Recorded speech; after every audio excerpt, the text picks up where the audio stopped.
ಓ, ನಮ್ಮನ್ನ ಗುಹೆಯ ಒಳಗಡೆ ಸಿಲುಕಿಸಿ ಗುಹೆಯ ದ್ವಾರವನ್ನ ಕಲ್ಲಿನಿಂದ ಮುಚ್ಚಿದ್ಯಾ? ನಮ್ಮನ್ನ ಈ ರೀತಿ ಬಂಧಿಸೋಕೆ ಪ್ರಯತ್ನ ಪಡ್ತಿದ್ಯಾ ದುಷ್ಟ ರಾಕ್ಷಸ? ಜೈ!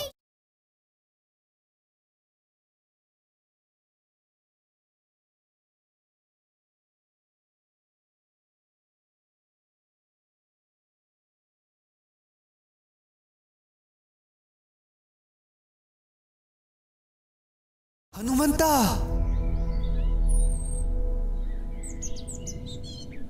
ಪ್ರಣಾಮಗಳು ದೇವಋಷಿ. ನೀವು ಇಲ್ಲಿ? ದೊಡ್ಡ ಅನಾಹುತವಾಗಿದೆ ಪುತ್ರ. ನಮಗ್ ಗೊತ್ತಿದೆ ದೇವಋಷಿ, ನೀವು ಯಾವ ಅನರ್ಥದ ಬಗ್ಗೆ ಮಾತಾಡ್ತಿದ್ದೀರಾ ಅಂತ. ಎಲ್ಲಿವರೆಗೂ ಹನುಮ ಜೀವಂತವಾಗಿರ್ತಾನೋ ಅಲ್ಲಿವರೆಗೂ ನೀವು ಚಿಂತೆ ಮಾಡೋ ಅವಶ್ಯಕತೆನೇ ಇಲ್ಲ. ನೀವು ತಕ್ಷಣವೇ ಲಂಕೆಗೆ ಹೊರಡಬೇಕಾಗುತ್ತದೆ ಪುತ್ರ. ಇಲ್ಲದಿದ್ದರೆ ಮಂಡೋದರಿ ಲಂಕೆಯನ್ನು ತಲುಪಿ ಬಿಡುತ್ತಾಳೆ. ಜೈ ಶ್ರೀರಾಮ. ಜೈ ಶ್ರೀರಾಮ. ಅಸುರರ ಇತಿಹಾಸದಲ್ಲಿ ಈ ದಿನವು ಸ್ವರ್ಣಾಕ್ಷರಗಳಲ್ಲಿ ಕೆತ್ತಲ್ಪಡುತ್ತದೆ ಮಂಡೋದರಿ. ಅದರ ಶ್ರೇಯಸ್ಸು ನಿನಗೆ ಸಿಗಲಿದೆ. ಸಮುದ್ರ ಮಂಥನದ ಸಮಯದಲ್ಲಿ ದೇವತೆಗಳು ನಮಗೆ ಮಾಡಿದ ಮೋಸ ಮತ್ತು ಅನ್ಯಾಯಕ್ಕೆ ಸರಿಯಾದ ಪ್ರತೀಕಾರವನ್ನು ನಾವು ಈ ದಿನ ಪಡೆದುಕೊಂಡಿದ್ದೇವೆ. ಸ್ವಲ್ಪ ಸಮಯದಲ್ಲಿ ಲಂಕೆಯನ್ನು ತಲುಪಲಿದ್ದೇವೆ. ರಾಜಮಾತೆ ನನ್ನ ಬಳಿ ಇರುವ ಈ ಕಲಶವನ್ನು ನೋಡಿ ಸಂಭ್ರಮಿಸುತ್ತಾರೆ ಮತ್ತು ನನ್ನ ಪತಿಗೆ ನಾನೇ ನನ್ನ ಕೈಯಾರ ಅಮೃತವನ್ನು ಕುಡಿಸುತ್ತೇನೆ. ಒಮ್ಮೆ ಇದನ್ನು ಪಾನ ಮಾಡಿದರೆ ಸಾಕು, ನನ್ನ ಪತಿಗೆ ಶಾಶ್ವತ ಅಮರತ್ವ ದೊರೆಯುತ್ತದೆ.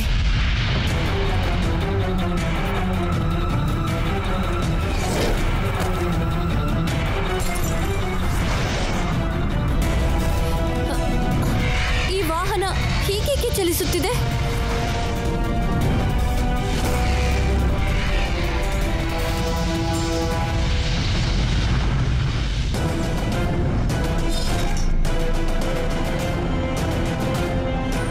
ಯಾರು ನೀನು ಬಾಲಕ? ಇಲ್ಲಿಗೇಕೆ ಬಂದಿರುವೆ? ನಾವು ಅಂಜನಿ ಪುತ್ರ ಹನುಮಂತ ದೇವಿ. ನೀವು ನಮ್ಮ ವಾಹನವನ್ನು ಏಕೆ ನಿಲ್ಲಿಸಿದಿರಿ? ಧರ್ಮದ ರಕ್ಷಣೆಗಾಗಿ ನಾವು ನಿಮ್ಮನ್ನ ನಿಲ್ಲಿಸಲೇಬೇಕಾಗಿದೆ. ನಮಗೆ ನಿಮ್ಮ ಮೇಲೆ ಯಾವುದೇ ರೀತಿ ಶತ್ರುತ್ವ ಇಲ್ಲ. ಧರ್ಮ ರಕ್ಷಣೆಯೇ? ನೀವು ಅಮೃತವನ್ನ ಕದ್ದು ನೀವು ನಿಮ್ಮ ಪತಿಗೆ ಕೊಡಲು ಹೊರಟಿದ್ದೀರಲ್ಲ, ಅದು ಧರ್ಮ ಕಾರ್ಯವಲ್ಲ. ನಾನು ಪತಿ ಧರ್ಮವನ್ನು ಪಾಲಿಸುತ್ತಿದ್ದೇನೆ. ನೀವು ನನ್ನ ದಾರಿಗೆ ಅಡ್ಡ ಬರೆದಿದ್ದರೆ ನಿಮಗೆ ಒಳ್ಳೆಯದು. ನಿಮ್ಮ ಮಾತು ಸತ್ಯವೇ, ನೀವು ನಿಮ್ಮ ಧರ್ಮವನ್ನ ಪಾಲಿಸಿದ್ದೀರಿ. ಆದ್ರೆ ಇನ್ನೊಂದು ಸತ್ಯ ಕೂಡ ಇದೆ. ನಿಮ್ಮ ಪತ್ನಿ ಧರ್ಮವನ್ನ ರಕ್ಷಣೆ ಮಾಡಿಕೊಳ್ಳೋದಕ್ಕಾಗಿ ಇಡೀ ಸೃಷ್ಟಿಗೆ ಸಂಕಟ ತರುತ್ತಿದ್ದೀರಿ. ಇನ್ಮುಂದೆ ತಪ್ಪಾಗೋದು ಬೇಡ. ನಿಮ್ಮ ಈ ವಾಹನ ಮುಂದೆ ಹೋಗೋದಕ್ಕೆ ನಾವು ಬಿಡೋದಿಲ್ಲ. ಇದು ನಿಜವಾಗಿಯೂ ಚಮತ್ಕಾರವೇ ಪ್ರಭು. ನಮಗಿದ್ದ ಅನುಮಾನವೆಂದರೆ ಇಷ್ಟು ಕಡಿಮೆ ಸಮಯದಲ್ಲಿ ಮಂಡೋದರಿಯನ್ನು ಹನುಮನು ತಡೆಯಲು ಸಾಧ್ಯವೇ? ಹಾಗೆಯೇ ಮಂಡೋದರಿ ನಿರ್ಬಾಧಿತವಾಗಿ ಲಂಕೆಯನ್ನು ಪ್ರವೇಶಿಸಲು ಸಾಧ್ಯವೇ ಎಂದು. ಸಮಯವೇ ಹಾಗೆ ನಂದಿ. ನೋಡುತ್ತಿದ್ದಂತೆ ಎಲ್ಲವೂ ಬದಲಾಗಿ ಬಿಡುತ್ತದೆ. ಆದರೆ ಹೀಗೇಕೆ ಆಗುತ್ತದೆ ಪ್ರಭು? ಏಕೆಂದರೆ ಜೀವಿಗಳ ಕರ್ಮದ ಅನುಸಾರ ಅವರ ಪರಿಸ್ಥಿತಿಗಳು ಕ್ಷಣ ಕ್ಷಣಕ್ಕೂ ಬದಲಾಗುತ್ತಿರುತ್ತದೆ.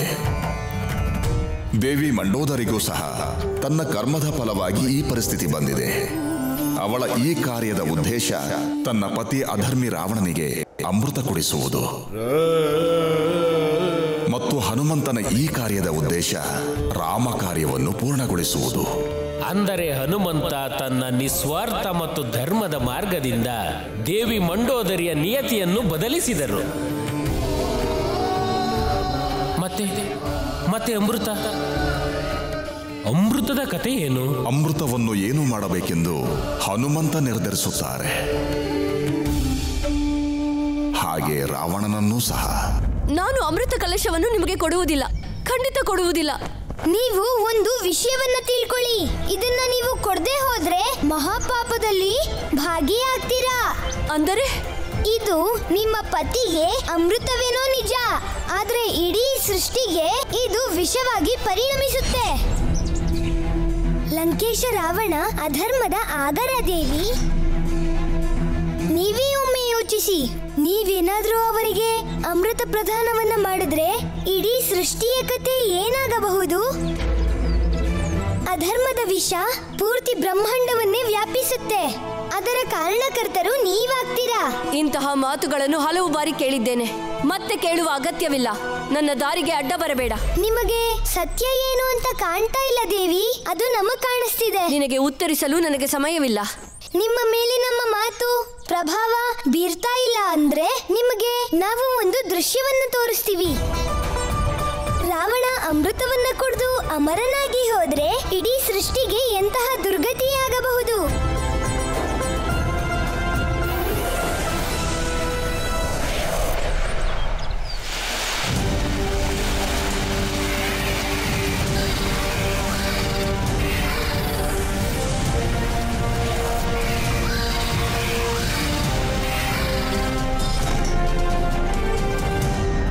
ಇಡೀ ಸೃಷ್ಟಿ ಅಧರ್ಮ ಪಾಪದಿಂದ ತುಂಬಿ ಹೋಗುತ್ತೆ.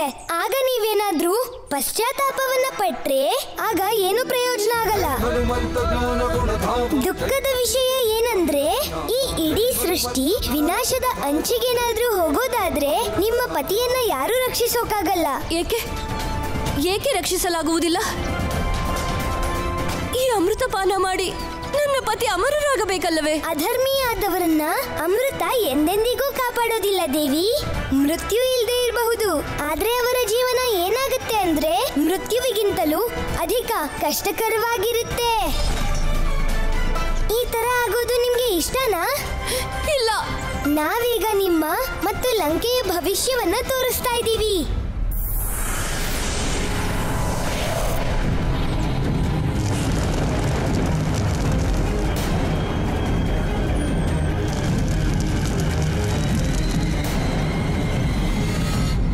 ನಿಮಗೆ ಗೊತ್ತಾಯ್ತಾ ನಿಮ್ಮ ಕುಲದ ಸರ್ವನಾಶ ಯಾವ ರೀತಿ ಆಗುತ್ತೆ ಅಂತ?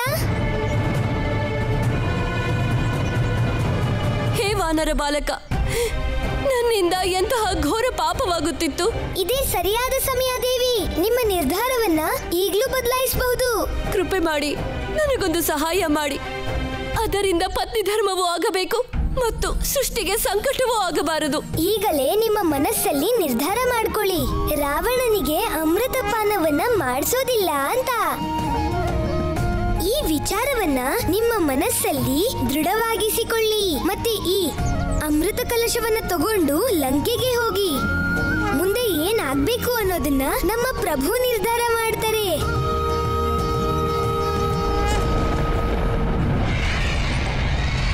ಹನುಮ,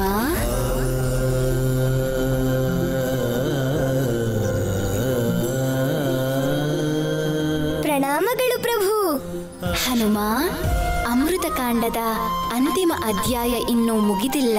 ನೀವೀಗ ರಾವಣ ಸಹೋದರನ ಭೇಟಿಗಾಗಿ ಲಂಕೆಗೆ ತೆರಳಬೇಕು. ಅವರಿಂದ ಸಹಾಯ ಲಭಿಸುತ್ತದೆ. ರಾವಣನ ವಿರುದ್ಧ ಅವ್ರು ನಮಗ್ ಸಹಾಯ ಮಾಡ್ತಾರ? ವಿಭೀಷಣ ರಾಕ್ಷಸ ವಂಶದಲ್ಲೇ ಜನಿಸಿದ್ದರು. ಆತನ ಸ್ವಭಾವ ಸಾತ್ವಿಕವಾದದ್ದು. ಅದಷ್ಟೇ ಅಲ್ಲದೆ ಆತ ನಮ್ಮ ಪರಮ ಭಕ್ತ. ಅತಿ ಉತ್ತಮ ಪ್ರಭು. ಈಗ ಅವರು ಅರಮನೆಯನ್ನು ತ್ಯಜಿಸಿ ಮಹೇಲಗಿರಿ ಪರ್ವತದಲ್ಲಿ ತಪಸ್ಸನ್ನಾಚರಿಸುತ್ತಿದ್ದಾರೆ.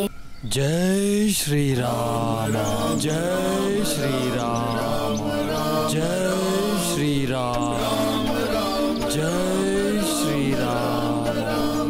ಹೇ ವಿಶ್ರಾವರ ಪುತ್ರ ವಿಭೀಷಣರೇ, ಕಣ್ಣನ್ನು ತೆರೆಯಿರಿ. ಬಾಲಕ, ಯಾರು ನೀವು? ಅಂಜನಿ ಪುತ್ರನಾದ ಮಾರುತಿ. ಮಾರುತಿ? ಜೈ ಶ್ರೀರಾಮ,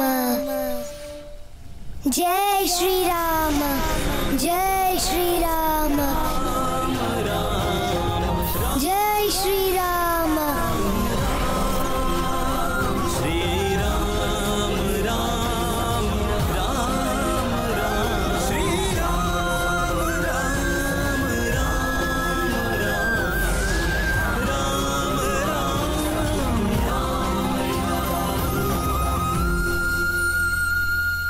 ನಮಗೆಲ್ಲ ಅರ್ಥವಾಯಿತು ಮಾರುತಿ. ನಮಗೆ ನಿಮ್ಮಿಂದ ಒಂದು ದೊಡ್ಡ ಸಹಾಯವಾಗಬೇಕಾಗಿದೆ. ಇದು ಪ್ರಭು ಶ್ರೀರಾಮರ ಕಾರ್ಯ. ಹಾಗಾಗಿ ನೀವು ಹೇಳಿದಂತೆ ನಾವು ಕೇಳಲು ಸಿದ್ಧರಿದ್ದೇವೆ. ಧನ್ಯವಾದಗಳು. ನಮಗೆ ಆಜ್ಞೆ ನೀಡಿ. ಪ್ರಣಾಮಗಳು. ಪ್ರಣಾಮಗಳು.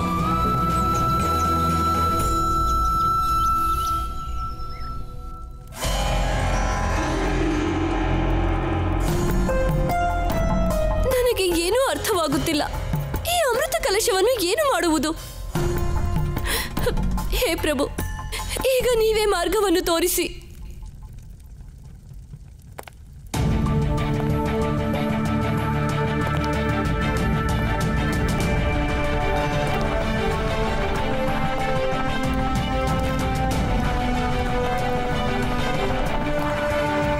ಪ್ರಣಾಮಗಳು ಅತ್ತಿಗೆ.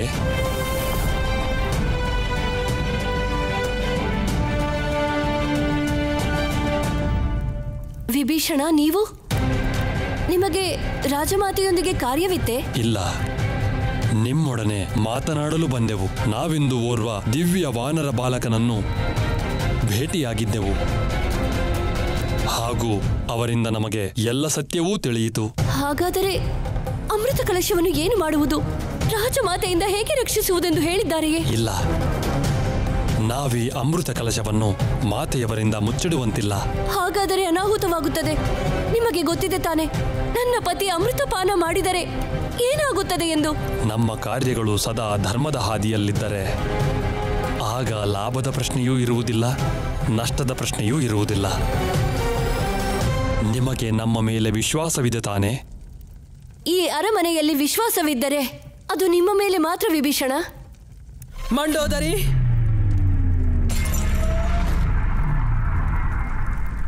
ಬಂದೆಯಾ?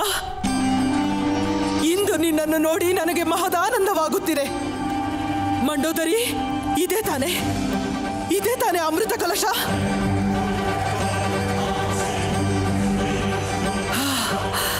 ಅದ್ಭುತ, ಆನಂದವಾಗುತ್ತಿದೆ.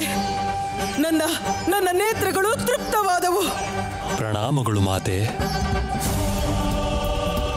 ಪುತ್ರ ವಿಭೀಷಣ, ನೀನು ಸರಿಯಾದ ಸಮಯಕ್ಕೆ ಬಂದಿರುವೆ. ನಮ್ಮ ನಿರೀಕ್ಷೆಯ ಶುಭಗಳಿಗೆ ಬಂದಿದೆ. ನಮ್ಮ ಕನಸುಗಳು ನನಸಾಗಲಿವೆ ಪುತ್ರ. ಇದೆಲ್ಲ ತಾಯಿ ನಿಕುಂಬಳ ದೇವಿಯ ಕೃಪೆ.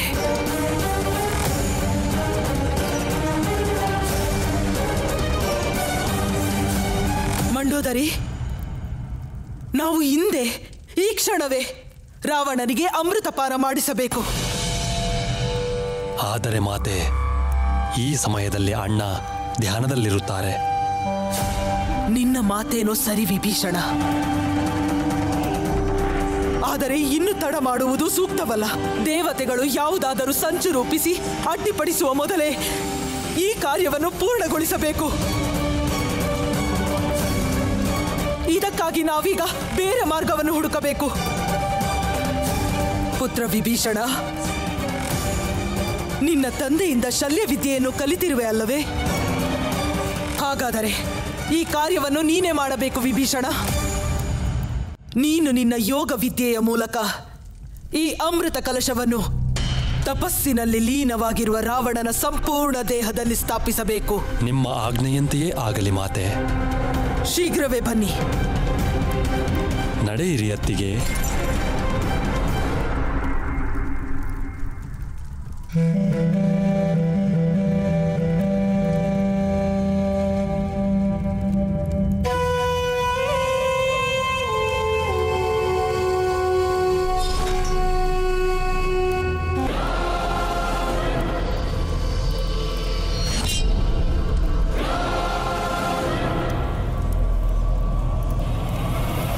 ಪುತ್ರ ಲಂಕೇಶ,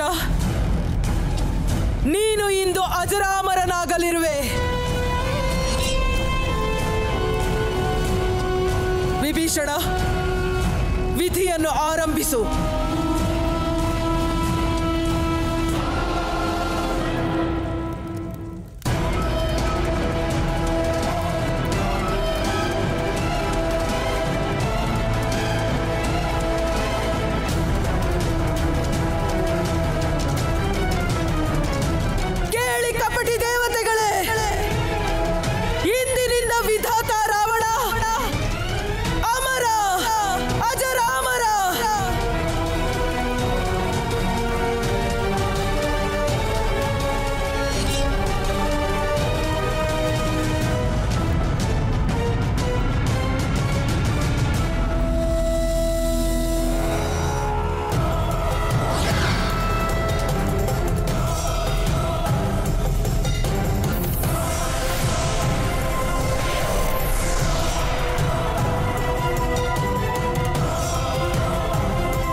ಇಚ್ಛೆಯಂತೆ ಅಮೃತವನ್ನು ಸೋದರ ಲಂಕೇಶರ ನಾಭಿಯಲ್ಲಿ ಸ್ಥಾಪಿಸಿದ್ದೇವೆ.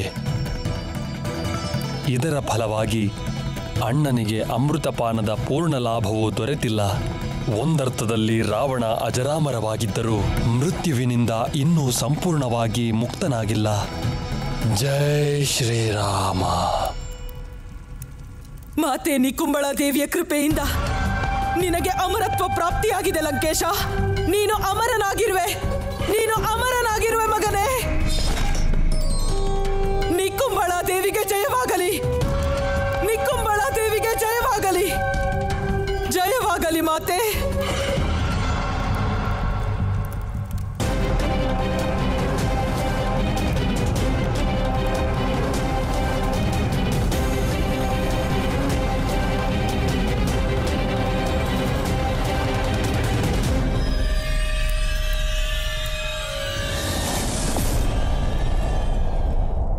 ಶ್ಯಾಮಲ ರೂಪ ವಿರಾಜಿತ ಸದ್ಗುಣಿ ರಾಮ. ಪ್ರಣಾಮಗಳು ಪ್ರಭು. ನಿಮಗೊಂದು ಮುಖ್ಯ ವಿಷಯ ತಿಳಿಸಬೇಕು. ಹೇಳಿ ಪ್ರಭು. ನಿಮ್ಮಿಂದಾಗಬೇಕಾದ ಕಾರ್ಯಗಳೆಲ್ಲ ನಿಮ್ಮ ಇಚ್ಛೆಯಂತೆಯೇ ಸುಸೂತ್ರವಾಗಿ ನಡೆದು ಪೂರ್ಣಗೊಂಡಿದೆ ಪ್ರಿಯ ಹನುಮ. ಅಂದ್ರೆ ನಮಗಾಗಿ ಯಾವ ಕಾರ್ಯನೂ ಇಲ್ವಾ?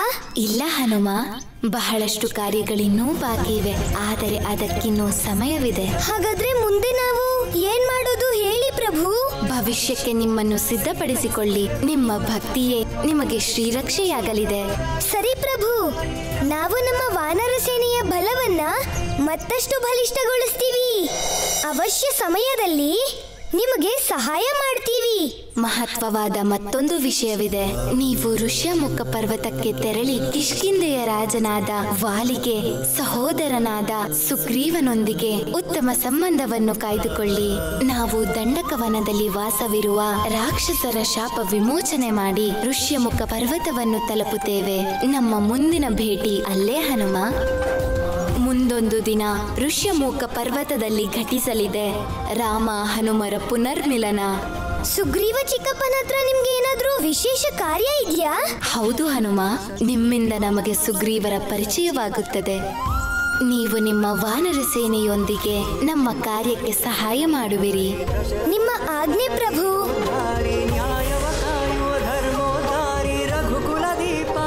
ಪ್ರಭು ಪ್ರಭು ಹೇಳಿ ಹನುಮ.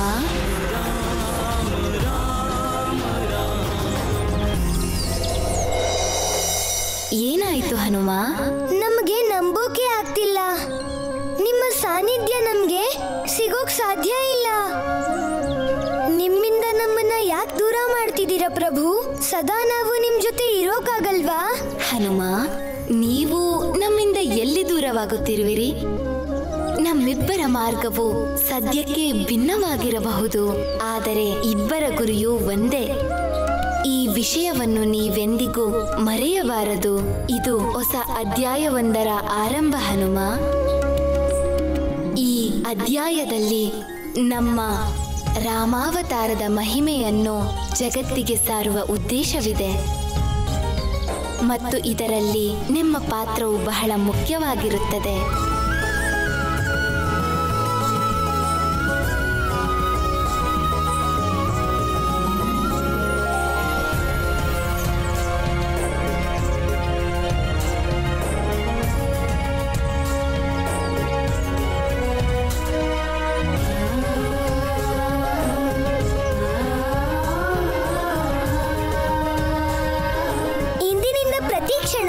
ನಾವು ನಿಮ್ಗಾಗಿ ಕಾಯ್ತಾನೆ ಇರ್ತೀವಿ. ನಿಮ್ಮ ಮತ್ತು ನಮ್ಮ ಪುನರ್ಮಿಲನ ಕ್ಷಣವನ್ನು ಎದುರು ನೋಡ್ತಿರ್ತೀವಿ. ಆ ದಿನ ಬೇಗ ಬರಲಿ.